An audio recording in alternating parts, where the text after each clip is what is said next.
মামুন গ্রুপের মাশাআল্লাহ হাস্যোজ্জ্বল মানুষ, আল্লাহ ভাইকে কবুল করুন। যথাসময়ে এসে হাজির হয়েছেন। এই সাহাবীকে যে রাসূল কি ভালোবাসতেন, রাসূল তার হাত ধরে বলছেন, আল্লাহর কসম আমি তোমারে ভালোবাসি। আরো আস্তে কন্যা সুবহানাল্লাহ। এই হাতটা যদি আপনার আর আমার হতো, আর কিছুর দরকার হতো, আর কিচ্ছু লাগতো না, এতটুকুই যথেষ্ট হয়ে যেত।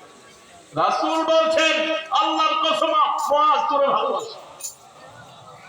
প্রত্যেক নামাজের পরে একটা দোয়া পড়বা, আল্লাহুম্মা আইন্নি আলা যিকরিকা ওয়া শুকরিকা ওয়া হুসনি ইবাদাতিক।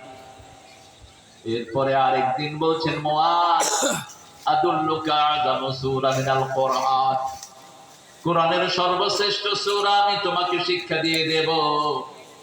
সালাত আদায় করে রাসূল সাল্লাল্লাহু আলাইহি ওয়াসাল্লাম চলে যাচ্ছেন, মুআজ মনে করিয়ে দিলেন। রাসূল সাল্লাল্লাহু আলাইহি ওয়াসাল্লাম বললেন, হিয়া সাবআন মিনাল মাসানি ওয়াল কুরআনাল আযীম।